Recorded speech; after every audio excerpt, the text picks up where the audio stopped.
साल का सबसे छोटा दिन है। आज के बाद बड़े दिनों की शुरुआत होगी और आज सबसे लंबी रात होगी साल की। लेकिन मेरे साथियों, इस काली घनेरी रात से लंबी रात बहुत लंबे समय से हम कमजोर वर्गों के ऊपर मंडरा रही। मैं इस महत्वपूर्ण अवसर पर बहुजन समाज में जन्मे सभी संतों, गुरुओं और महान पुरुषों को नमन करता हूं। और मैं बार बार कहता हूं कि नमन करने के पीछे मेरा उद्देश्य अगर कोई है तो वो भक्ति का नहीं है। वो उद्देश्य अगर है तो एकमात्र उन महापुरुषों के संघर्षों को याद रखने का अवसर है कि उनके संघर्ष को हम याद रखें और उनके संघर्षों पे, उनके विचारों पे, उनके रास्तों पे चल के हम अपने महापुरुषों के अधूरे कार्य को पूरा करें। यह हमारे सामने चैलेंज भी है, चुनौती भी है और हमारे ऊपर यह एक प्रश्न चिन्ह भी है कि जिस समाज में इतनी बड़ी जिसकी आबादी हो, इतनी संख्या में जिसके पास जनबल हो, अगर मनोबल वो बढ़ा ले तो वो दिन दूर नहीं कि लखनऊ से लेकर दिल्ली तक कमजोर वर्गों का राज होगा और नीला कबूतर कोई होना हो, चारों तरफ नीला बाज होगा। मेरी बात को आप याद रखना। प्यारे साथियों, महामानव तथागत गौतम बुद्ध, जगत गुरु सतगुरु रविदास जी महाराज,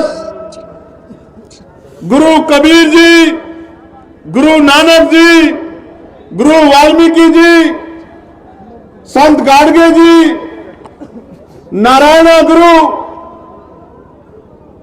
पेरियार रामास्वामी नायकर, पेरियार ललई यादव, राष्ट्रपिता ज्योतिबा फूले, मां सावित्रीबाई फूले, छत्रपति साहू जी महाराज, विश्वरत्न डॉक्टर बाबा साहब अंबेडकर, महामना रामसु वर्मा, चौधरी महाराज सिंह भारती, बाबू जगदेव प्रसाद कुशवाहा, जननायक कपूरी ठाकुर, मां अल्याबाई होलकर, मां अवंतिकाबाई लोधी, मां झलकारी बाई, मां फातिमा शेख, मां फूलन देवी, संतराम बीए प्रजापति जी, बाबू शिवदयाल चौरसिया जी, मान्यवर दीना भाना वाल्मीकि जी और मान्यवर साहब श्री काशीराम जी को श्रद्धा के सुमन अर्पित करता हूं। प्यारे साथियों, मैं एक बात अपनी बात को शुरू करने से पहले कहना चाहता हूं और ये जो बात है ये संकल्प भी है। अगर मेरे खून का कतरा कतरा भी महापुरुषों के मिशन को पूरा करने के लिए या आपकी आंख का आंसू पूंछने के लिए लग जाएगा तो मैं आज वचन देके इस पावन अवसर पे कहता हूं कि कभी मैं उस खून के कतरे की परवाह नहीं करूंगा। मेरी बात को आप याद रखें। लेकिन ये लोकतांत्रिक देश है, संवैधानिक देश है। यहां लाठी डंडे बंदूकों से आप हिंसा तो कर सकते हैं लेकिन स्वाभिमान सम्मान का जीवन प्राप्त नहीं कर सकते। और हमें अपने महापुरुषों से सीखना पड़ेगा। अगर हमारे महापुरुष चाहते तो वो हिंसा का रास्ता इख्तियार कर लेते, लेकिन हिंसा हमारे महापुरुषों ने हमें नहीं सिखाई। हम संविधानवादी लोग, अगर हमें कोई कटु शब्द कहता है तो हम शब्दों के बाणों के आधार पर उसका जवाब देते हैं और तर्क के साथ जवाब देते हैं। आज का जो कार्यक्रम है ये मेरे लिए महत्वपूर्ण है क्योंकि ये जो कार्यक्रम है और इसमें जो कमजोर वर्ग का नौजवान आया है उस नौजवान को मैं संदेश देने के लिए आया। मेरे मंच पे इस तरफ मेरी बहनें, मुझसे बड़ी छोटी, बड़े अभिभावक, पार्टी के सामान्य नेतागण, ये सब लोग जिम्मेदार हैं, समझदार हैं। लेकिन असली चिंता आपको लेकर है, असली चिंता आपको लेकर है कि अगर आप नौजवानों ने ये ऐसो आराम, अंधविश्वास, पाखंडवाद का जीवन छोड़ के समाज का नेतृत्व करने के लिए अब निर्णय नहीं लिया, संकल्प नहीं लिया, तो वो दिन दूर नहीं कि हम इस देश में पुनः गुलाम हो जाएंगे, जिस तरह के आज हालात बने हुए देश के अंदर। इसलिए मैं यहां से शुरू करूंगा, क्योंकि कार्यक्रम के संयोजक हमारा पाल समाज का परिवार है, जिनकी इच्छा थी कि मैं यहां आऊं, और आपने जो भाईचारा बनाकर संदेश देने का काम किया है, इससे शाम तक लखनऊ की नींद तो खराब होगी, लेकिन रात में नींद दिल्ली के लोगों को भी नहीं आएगी। मेरी बात को आप याद रखें। प्यारे साथियों, कमजोर वर्ग में जो पिछड़ा वर्ग है, यह राजनीतिक भाईचारा नहीं है। मैं आज के नौजवानों को बता देना चाहता हूं कि इस देश में समता, समानता, बंधुत्व, भाईचारे का जो आंदोलन नायकों के रूप में चलाया है, आज की जाति व्यवस्था में मैं बस आपको बताना चाहता हूं, आप घर जाके चिंतन मनन करना कि मैंने जो बात आपसे कही वो क्यों कही और आपको करना क्या है। राष्ट्रपिता ज्योतिबा फूले, मां सावित्रीबाई फूले, जिन्होंने शिक्षा का अधिकार दिलाने का काम किया, जिन्होंने अन्याय, अत्याचार, अपमान सहने का काम किया, जिन्होंने उस समय में 2 दर्जन के करीब स्कूल खोल के कमजोर वर्गों के बच्चों को, बेटियों को, बेटों को पढ़ाने का काम किया, वो राष्ट्रपिता ज्योतिबा फूले आज जाति व्यवस्था में पिछड़े वर्ग से आते हैं, जिनको हम सैनी कहते हैं, मौर्य कहते हैं, शाक्य कहते हैं, कुशवा कहते हैं। ये पूरा एक वंश है, और ये राष्ट्रपिता ज्योतिबा फूले हमारे लिए बाबा साहब अंबेडकर से पहले हमारे नायक हैं, हमारे गुरु। उनके बाद आरक्षण के जो जनक हैं, जिन्होंने 1902 में आरक्षण पिछड़े वर्गों के लिए लागू किया, वो छत्रपति साहू जी महाराज, जिनको हम लोग कुर्मी वंश के रूप में जानते हैं, वो भी पिछड़े वर्ग के, आज की जाति व्यवस्था में पिछड़े वर्ग में आते हैं। उनके बाद जिन्होंने अंधविश्वास, पाखंडवाद पर चोट की, ईवी पेरियार, रामा नायकर स्वामी, आज का जो हमारा पाल बघेल समाज है, वो इसी समाज के रूप में और हमारे नायक के रूप में चमक रहे हैं। पेरियार लाल यादव, बाबू जगदेव प्रसाद कुशवाहा, जननायक कर्पूरी ठाकुर, ये सब महापुरुष जिन्होंने हमें संघर्ष करना सिखाया, सामाजिक न्याय सिखाया, ये पिछड़े वर्ग के लोग हैं। और आप जानते हैं, बाबा साहब अंबेडकर ने 3 महापुरुषों को अपना गुरु माना। किनको? महामानव तथागत बुद्ध को, गुरु कबीर को, और जिनको देखा नहीं, क्योंकि बाबा साहब 1891 में अवतरण हुआ उनका, और 1990 में राष्ट्रपिता ज्योतिबा फूले यहां से परिनिर्वाण प्राप्त कर गए। जिनको देखा नहीं, उनके संघर्ष, उनके विचार और उनके तमाम तरह के जो कार्य उन्होंने किए, उसके आधार पर उन्होंने गुरु माना। तो जिनको बाबा साहब ने गुरु माना, वो हमारे गुरु हुए नहीं हुए? आप बताओ, दोनों हाथ उठा के बताओ, हुए नहीं हुए? बहुत अच्छी बात। मैं ये बात आपको इसलिए कह रहा हूं कि ये पिछड़ा वर्ग जो है, ये हमारा परिवार है, और अपने परिवार के साथ हमें मिलजुल के रहना है। किसी भी कीमत पे हमारा भाईचारा कमजोर नहीं पड़ना चाहिए। इसलिए बात मैंने आपके सामने रखी, क्योंकि समाज जातियों में बटा हुआ है, समाज धर्मों में बटा हुआ है, और क्योंकि हम जाति व्यवस्था में जब पैदा होते हैं, तो मेरा चाचा भी मेरी जाति का, मेरा मामा भी मेरी जाति का, मेरी बुआ भी मेरी जाति की, मेरा फूफा भी मेरी जाति का, मेरा दादा भी मेरी जाति का, मेरी मौसी भी मेरी जाति की। ऐसे जाति व्यवस्था के मक्कड़ जाल में हम लोग पैदा होते हैं कि हम जाति को श्रेष्ठ मानते हैं।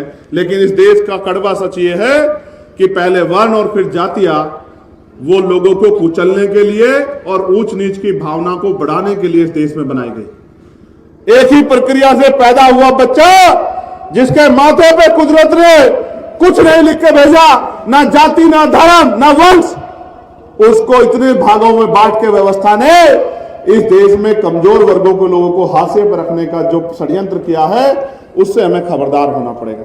इस देश में 2 ही विचारधारा है।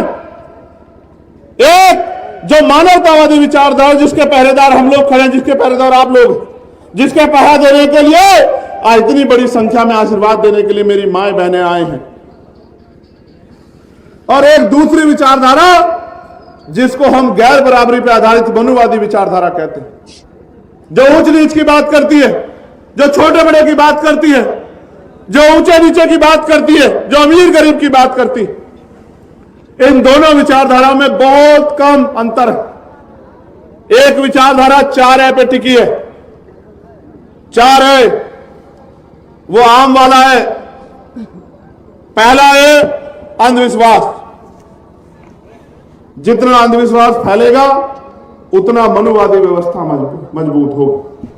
दूसरा वो अन्याय। जितना अन्याय होगा उतना मनुवादी व्यवस्था मजबूत होगी। तीसरा असत्य। जितना असत्य फैलेगा, जितना झूठ फैलेगा, उतना मनुवादी व्यवस्था मजबूत होगी। और चौथा है अज्ञान। जितना अज्ञानता फैलेगी, जितना भ्रम फैलेगा, उतना ही मनुवादी व्यवस्था मजबूत होगी। और इसकी काट भी जो है वो 4 ही है। लोकतांत्रिक भारत में 4 इसकी काट है। अनुसूचित जाति, अनुसूचित जनजाति, अन्य पिछड़ा वर्ग और अल्पसंख्यक समाज, यानी कि SC, ST, OBC और माइनॉरिटी वर्ग के लोग अगर भाईचारा बना ले तो मैं लिख के देता हूं। आज मैं इस गांव में निकल के आया हूं और मैं चैलेंज करके कह रहा हूं, इस क्षेत्र में मैं पहली बार आया हूं, लेकिन अनुभव के आधार पर कह सकता हूं कि इस क्षेत्र में जितने गांव पड़े हैं वो दलित पिछड़े वर्ग के गांव हैं, क्योंकि उन घरों की हालात बताती है कि 75 साल बाद भी वो गांव सुख सुविधा और संपन्न नहीं हो पाए हैं। ये मैंने अपनी आंखों से देखा। अगर कोई घर सामने सड़क पे घर बन गया है तो पलस्तर नहीं है, दरवाजे नहीं है, घर के आंगन में जो व्यवस्था है वो खुद बताती है कि इस परिवार का आदमी सुबह कमाने जाता है, तब शाम के टाइम बच्चों के पेट में रोटी और उनके लिए व्यवस्था होती है। ये किसकी देन है? क्या ये देश गरीब है? नहीं। मैं लोकसभा का सदस्य हूं, मैं लोकसभा में बैठ के हर एक चीज पे ध्यान देता हूं। देश गरीब नहीं है, लेकिन इस देश का धन, इस देश की संपत्ति, इस देश की जमीन चंद मुट्ठी भर लोगों के हाथ में। जब तक धन धरती राजपाट का बराबर बराबर बंटवारा नहीं होगा, तब तक इस देश में सामाजिक न्याय नहीं हो सकता है। मेरी बात को आप याद रखना। देश आजाद हुआ 15 अगस्त 1947 को, गौर करो। देश आजाद हुआ कब? जोर से बताओ, जोर से बताओ। आजादी की आवाज मजबूत आनी चाहिए। कब आजाद हुआ? अभी भी नहीं आई, बहुत कमजोर हो तुम लोग। Good good. देश आजाद हुआ 15 अगस्त 1947 को। संविधान तैयार हुआ 26 नवंबर 1949 को और संविधान लागू हुआ 26 जनवरी 1950 को। कब लागू हुआ? जोर से बताओ, कब लागू हुआ? असली आजादी कब आई? जब संविधान लागू हुआ और संविधान ने सुनिश्चित किया कि इस देश में कोई भी छोटा बड़ा नहीं, किसी को भी जाति के आधार पे, धर्म के आधार पे, स्थान के आधार पे भेदभाव का शिकार नहीं किया जा सकता है। अवसर की समता होगी, लोकतांत्रिक व्यवस्था होगी, वोट का अधिकार होगा और इस वोट के अधिकार के जरिए आप अपने बीच के व्यक्ति को ताकत में ला सकते हो। अब मैं 2 चीजों पे आज मुझे आपसे बात करनी। अभी हमारे यहां SIR हो रहा है। SIR पे डिबेट हुई, पता नहीं आप सब लोगों ने सुनी, लेकिन अगली 5 मिनट में मैं आपको एहसास कराना चाहता हूं कि देश में कुछ भी मांगने से नहीं मिला। हर एक चीज के लिए हमें संघर्ष करना पड़ा, छीनना पड़ा। प्यारे भाइयों बहनों और मेरे बहुजन समाज के पहरेदारों, मैं आपको याद दिलाता हूं 1919 की। 1919 में से पहले इस देश में 3% लोग वोट देते थे। कितने परसेंट लोग? जोर से बोल के बताया करो, कितने परसेंट लोग? बहुत अच्छी बात। फिर मांटेगो चेमफोर्ड सुधार समिति आई, सुधार हुआ और सुधार में तय हुआ कि वोट देने का अधिकार उनके पास होना चाहिए जो टैक्स देते हैं। क्या देते हैं? वोट देने का अधिकार उनके पास होना चाहिए जिनके पास बहुत सारी जमीन है, जो जमींदार। फिर और सुधार हुआ, बहुत सारे लोगों को और उनको भी ऐड करना चाहिए जिनके पास बिजनेस है, व्यापार है, बहुत सारी धन संपत्ति है। और लोग जुड़े, ऐसे लोगों को भी जो राजा महाराजाओं के परिवार के हैं, ऐसे लोगों को भी वोटों में ऐड करना चाहिए। फिर और लोग जुड़े जो बहुत पढ़े लिखे। वोटों की संख्या बढ़ के हो गई 15%। और मैं आपकी जानकारी के लिए बताना चाहता हूं, इस देश में जब इस देश की संख्या, भारत अंग्रेजों के गुलाम था, 30 करोड़ से ज्यादा थी, तब यहां 80 लाख लोग वोट करते थे।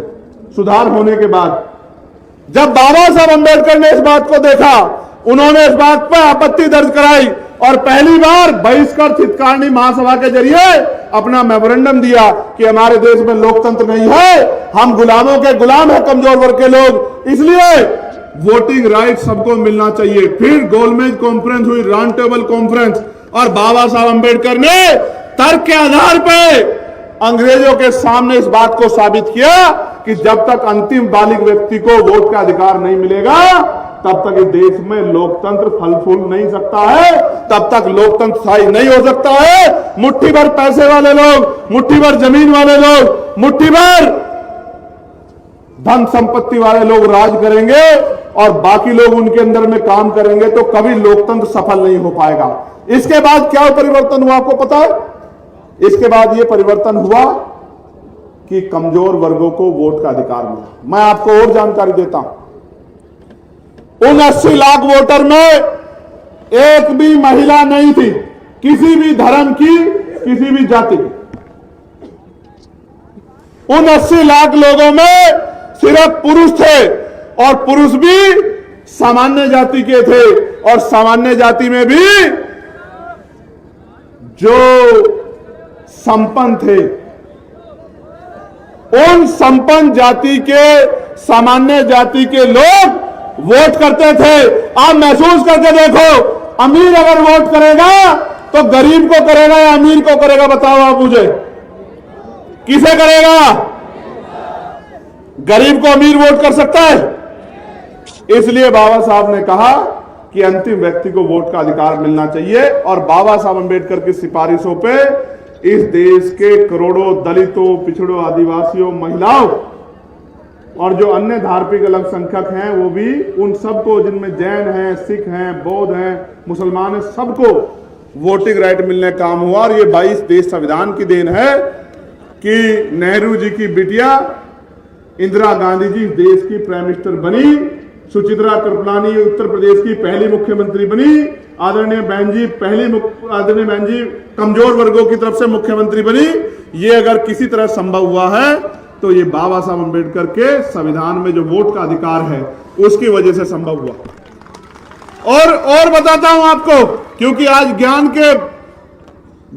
का जो सागर है उसको आपके बीच तक लेके आना। इन सब चीजों में ये जो वोटिंग राइट मिला, ये पहले 21 साल के लोगों के लिए था, फिर इसमें परिवर्तन हुआ, 18 साल के व्यक्ति को वोटिंग राइट मिला। तो आपको वोटिंग राइट कहां से मिला पता लगा आपको? किसने दिलाया आपको वोटिंग राइट? किसने दिलाया? अगर बाबा साहब ना दिलाते तो एक बात याद रखो, आज लोकतंत्र है, वोटिंग राइट है, तो आपके घरों की दीवारें पक्की नहीं है। अगर आपसे वोट का अधिकार छीन लिया जाए तो मैं लिख के देता हूं, आपकी बस्तियों में कोई नेता पैर रखने के लिए नहीं आएगा। आज मेरी बात को आप एफिडेविट लेके लिख लो। यह वोट का अधिकार है जो बड़े बड़े कुर्ते वाले, बड़ी बड़ी गाड़ी वाले, बड़े बड़े बंगलों वाले, राजा महाराजाओं के वंशज हमारी गलियों में, हमारी बस्तियों में आते हैं, हमारे पैर छूते हैं, हमारे पैरों को हाथ लगाते हैं, हमारी माओ बहनों से अपने सर पे हाथ रखवाते हैं, हमारे बीच में बैठ के खाना खाते हैं, झूठे भाईचारे का दिखावा करते हैं, और सिर्फ इसलिए आते हैं कि इनकी वोट हमें मिल जाए और इनकी वोट लेके हम लोग राजा बन जाए। इस देश में कब तक कमजोर वर्गों के लोग लुटते पिटते ठगे जाते रहेंगे, इसका फैसला आने वाली पीढ़ी को करना है। प्यारे साथियों, इस देश में पिछड़े वर्ग के लोगों के लिए काका कालेकर आयोग कमीशन बना। काका कालेकर आयोग से पहले जब 1931 में गणना हुई थी तो 52% पिछड़ा वर्ग था। कितने परसेंट? 52%। काका कालेकर आयोग की रिपोर्ट आई, केंद्र की जो सरकार थी कांग्रेस की, उसने कचरे के डब्बे में फेंक दी। लंबे समय तक कचरे के डब्बे में पड़ी रही फाइल। फिर उसके बाद मंडल कमीशन बना और उससे पहले सरकार ने झुंझुनू देने के लिए पिछड़े वर्ग आयोग की बात कही, लेकिन कभी उसको संपूर्ण नहीं किया। फिर इस देश में मंडल कमीशन बना और मंडल कमीशन की सिफारिश लागू हुई, और मंडल कमीशन जब लागू हुआ, सिफारिश लागू हुई, 2 सिफारिशों से यह तय हुआ कि 27% रिजर्वेशन ओबीसी के भाइयों को मिलेगा। और कई प्रदेश ऐसे हैं, लोकतांत्रिक व्यवस्था है, हमारी संख्या है, लेकिन उसके बावजूद भी कई प्रदेश ऐसे हैं जहां आज तक भी 27% कॉन्स्टिट्यूशनल रिजर्वेशन नहीं मिलता। मध्य प्रदेश में अभी भी 27% मिल जाए, इसकी लड़ाई लड़ रहे हैं। लेकिन असल तो होना चाहिए था कि पिछड़े वर्ग के लोगों को 52% आबादी को 52% हिस्सेदारी मिलनी चाहिए थी। असल तो यह होना चाहिए था, मगर यह नहीं हुआ। इसलिए मैं बार बार कहता हूं कि जब तक चमचागिरी का तेल लगा रहेगा बहुजनों की लाठी पर, तब तक 10% हावी रहेगा 90% की छाती पर। मेरी बात को आप याद रखें। ये चमचागिरी का तेल जब तक नहीं उतारोगे, जब आपका मंडल कमीशन का आंदोलन चला जिसकी 2 सिफारिशें लागू हुई, तब इस देश में धार्मिक यात्रा निकाल के कमंडल की आपके पूरे आंदोलन को कुचलने का काम इस देश में जो लोग राजकाज में बैठे उन लोगों ने किया, और आप लोग आपस में लड़ते रहे। इस वजह से आज भी आपके घरों के ऊपर पलस्तर नहीं हुआ है, जबकि यहां दूसरी तरफ इसी प्रदेश में ऐसे भी लोग हैं जिनके पास 5-5 हजार बीघे जमीनें हैं, जिनके घर 20-20 बीघे में को है, और मेरे दलित पिछड़े कमजोर किसान मुसलमान वर्ग के पास इनके पास रहने के लिए 20 गज जमीन भी नहीं है। ये इस देश में प्रदेश में हो। प्यारे साथियों, मैं आपको बहुत जिम्मेदारी से कह रहा हूं, मैं तो आपके साथ हर जगह खड़ा रहता हूं। कोई ऐसी जगह नहीं जहां मैं नहीं खड़ा हुआ। जब जयप्रकाश पाल जी की बलिया में हत्या कर दी गई, तो उनको न्याय दिलाने के लिए हम लोगों ने सरकार से जवाब मांगने का, संघर्ष करने का काम किया। जब मेरठ में आकाश पाल की पीट के हत्या कर दी गई, इतनी वैसी नहीं वो हत्या, इस तरह के हालात थे कि उस बच्चे को देख नहीं पा रहे थे। जब वो हत्या कर दी गई बांध के मार के, तो अकेले चंद्रशेखर और हमारे साथी खड़े थे, लड़ाई लड़ रहे थे। और जिन नेताओं को वोट देके आपने गद्दे बिठाया, वो घर में बिस्तर तान के सो रहे थे। अगर वो ठंड में कोई लड़ने काम कर रहा था, तो वो एक टीम है जो इस मंच पर बैठे। प्यारे साथियों, कौशाम्बी में जब हमारी पाल समाज की बच्ची के साथ अन्याय हुआ, तो जब मैं वहां गया तो रास्ते बंद करके झूठ बोलकर मुझे गेस्ट हाउस में जाकर डिटेन कर दिया, और उधर दूसरी तरफ जो हमारे लोग खड़े थे उनके साथ हिंसा करा के 85, 80, 90 लोगों को हमारे जेल में भेजने का काम किया। उनको लगा कि इन जेल में भेजने से, लाठी चलाने से हम लोग डर जाएंगे, लेकिन मैं बता देना चाहता हूं सरकार को, हम डरने वाले लोग नहीं। जीवन एक बार है, एक बार आदमी पैदा होता है, एक बार मरता है, ना 2 बार आदमी पैदा होता है, ना 2 बार मरता है। और मैं फिर कह रहा हूं, हमने तय कर लिया है कि मौत कल की आती आ जाए, हम अपने लोगों को अधिकारों के बिना रहने नहीं देंगे। मेरी बात को आप याद रखना। प्यारे साथियों, मुझसे एक मीडिया के साथी ने आके कहा कि चंद्रशेखर भाई, इतनी बड़ी रैली है, एक टीवी चैनल नहीं आया। मैंने उनसे कहा, टीवी चैनल वाले भाई, ज्यादातर लोग पैसा लेके काम करते हैं, क्योंकि उन्होंने बड़े बड़े ऑफिस बना रखे हैं, बड़े बड़े स्टाफ रख रखे हैं। हम लोगों के पास देने को पैसे नहीं है, इसलिए वो हमारी रैलियों कवर नहीं करने आते। तो मैं बहुजन मीडिया के एक साथी का बहुत बहुत धन्यवाद करूंगा, जो वहां अपना काम छोड़ के आए हैं और हमारे आंदोलन को मजबूत करने का काम कर रहे हैं। और मैं ये जो हमारे सोशल मीडिया के बहादुर शेर बैठे हैं, इनको भी बहुत बहुत धन्यवाद करता हूं। कब तक छिपाओगे, कब तक दबाओगे, कब तक रास्ते में बाधा बनोगे? एक दिन आएगा कि इस बेड़ियों को काटकर भी हम अपने रास्ते पर निकल जाएंगे। मेरी बात को आप याद रखना। प्यारे साथियों, मुझे जब मैं आ रहा था, एक सज्जन मिले, लगे चंद्रशेखर भाई आपने तो बहुत सारे रैली अनाउंस कर दिए, तो आपने मुहूर्त दिखाया नहीं दिखाया? मैंने उनसे कहा पहले मैंने उनकी तरफ देखा, फिर मैंने उनको कहा कि आपके सुझाव के लिए मैं धन्यवाद देता हूं, लेकिन ना तो मैं मुहूर्त देख के पैदा हुआ हूं कि मुहूर्त शुभ है या अशुभ है, ना ही मैं मुहूर्त शुभ अशुभ देख के मरूंगा, और ना ही मैं मुहूर्त देख के कोई काम निश्चित करता हूं। मैं तो मानता हूं हमारे लिए सबसे शुभ मुहूर्त वो है जिस दिन हम वोट डालने जाते हैं और हम अपने फैसले को निर्धारण करने के लिए जाते हैं कि हम किसको ताकत देने जा रहे हैं। मैं आपको भी कह रहा हूं, एक सवाल यहां आया था कि चंद्रशेखर भाई लोग तो बहुत आते हैं लेकिन वोट नहीं मिलता। मैं आपसे पूछना चाहता हूं, क्या हमारे काम में कोई कमी है? नहीं, दोनों हाथ उठा के बताओ। क्या अभी भी हमें कोई परीक्षा देनी बाकी है? अगर ताकत बनेगी तो क्या बदलाव होगा पता है आपको? मैं बताता हूं क्या बदलाव होगा।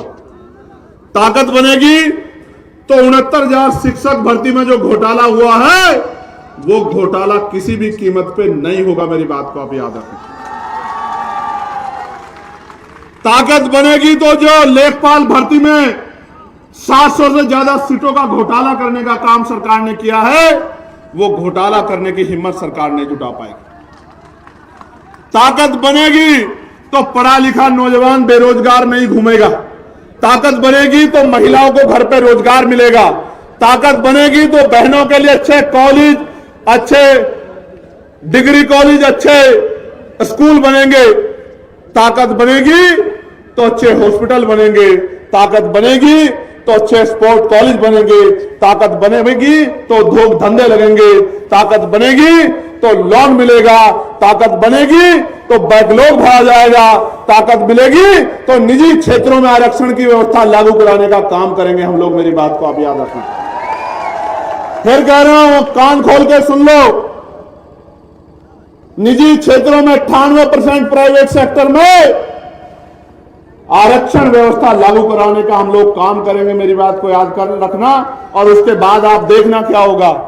पाल, प्रजापति, कश्यप, मौर्य, सैन, कुशवाहा, बिंद, राजभर, केवट, मल्ला, विश्वकर्मा, यादव, जाटव, जाट, गुर्जर, तमाम लोधी, तमाम जो पिछड़े वर्ग की जातियां हैं, नुनिया, चौहान, राजभर, तमाम पिछड़े वर्ग के जो बच्चे हमारे, उन सबको नौकरी रोजगार करने का मौका मिलेगा। जब उनके जेब में पैसे आएंगे तभी वो अपनी माओ के आंसू पूछ पाएंगे। वरना इस देश में कब तक भूखे प्यासे रहकर आप लोग अन्याय अत्याचार सहते रहोगे। प्यारे भाइयों, आपने भाईचारा सम्मेलन रखा है। भाईचारा सम्मेलन तो सफल बना दिया है। भाईचारा बनाओगे नहीं बनाओगे? बताओ, जोर से बताओ, बनाओगे नहीं बनाओगे? भाईचारा बनेगा तो क्या होगा पता है? भाईचारा बनेगा तो राज आएगा, और राज आएगा तो स्वाभिमान सम्मान का जीवन लेके आएगा। मेरी बात को आप याद रखें। मैं तो एक गरीब परिवार में जन्मा। मेरी मां दूसरों के खेत से घास लेके आती थी। मैं स्कूल से आता था, उस घास की गठरी को पकड़ के लेके आता था कि अपनी मां का बोझ थोड़ा सा कम कर सकूं। और मेरी मां इसलिए घास लेके आती थी कि दूध बेच के वो कुछ पैसे जुटा सके और हमारी जरूरतें पूरी कर सके। आज भी हमारी माएं बहनें बहुत बड़े पैमाने पे खेत ना होते भी खेतों में जाके घास लाके दूध बेच के अपने घर को चलाने का काम करती। मैं ऐसी मातृशक्ति को जय भीम करता हूं। मैं उस मातृशक्ति की हिम्मत को दाद देता हूं। लेकिन मैं अपनी मां बहनों से कहना चाहता हूं, वो दिन दूर नहीं कि किसी के खेत में मेरी मां बहनों को जाने की जरूरत नहीं पड़ेगी। राज कहा जाएगा तो इस सारी सरकारी जमीन का बंटवारा करके गरीबों में बांटने का काम करेंगे हम लोग, याद रखें। मैं फिर कह रहा हूं, भले ही आपके पास नहीं आता हूं, भले ही आपके घरों तक नहीं पहुंचता हूं, भले ही आपसे हाथ नहीं मिला पाता हूं, लेकिन वचन देके कहता हूं, अगर आंदोलन आगे बढ़ता रहा और आपने सहयोग आशीर्वाद वोट के रूप में दिया तो वो दिन दूर नहीं कि हर घर में चंद्रशेखर काम के रूप में आएगा, आजाद समाज पार्टी काम के रूप में आएगी। जब आपके बच्चे को रोजगार मिलेगा, जब आपके घरों में सुख सुविधाएं आएंगी और जब आंसू आएंगे तो वो खुशी के होंगे इस बात के कि इस बार हमारी ताकत बन गई, हमारी ताकत सफल होगी। इस ताकत को रोकने के लिए बहुत सारे लोग लगे हुए हैं, इस ताकत को रोकने के लिए। और वो ताकत मेरी नहीं रोकना चाहते, वो किसकी ताकत रोकना चाहते हैं? वो आपकी ताकत रोकना चाहते हैं, वो आपको कमजोर करना चाहते हैं। वो ये जानते हैं कि अगर इनकी ताकत बढ़ेगी तो उनके यहां मजदूरी कौन करेगा। मेरी बात को आप याद रखना, उनके बर्तन कौन बनाएगा, उनकी चटाई कौन बनाएगा, उनके खेतों में काम कौन करेगा। तमाम तरह के जो उनके अपमान का जो काम करना पड़ता है वो कौन करेगा, उनके सफाई का काम कौन करेगा, सीवर में कौन उतरेगा, मैला कौन उठाएगा। इसलिए कह रहा हूं, नौजवानों को कह रहा हूं, खूब पढ़ो, ज्ञान में किससे पीछे मत रहो, एक रोटी कम खाओ जो गाड़गे जी महाराज कहते थे, लेकिन पढ़ो और पढ़ाओ, ज्ञान हासिल करो, शिक्षा हासिल करके रोजगार की तरफ को बढ़ो, अंधविश्वास पाखंडवाद को जोड़ो, भाईचारा बनाओ और संवैधानिक रूप से संघर्ष करके ऊंचे ऊंची कुर्सियों पे पहुंचो और उन कुर्सियों पे पहुंच के अपने गरीब कमजोर लोगों का हाथ पकड़ने का काम करो, उनके आंसू पूछने का काम करो। मैं और आप एक हैं, मैं भी इसी परिवार से निकल के आया हूं जिन परिवारों से आप निकल के आए।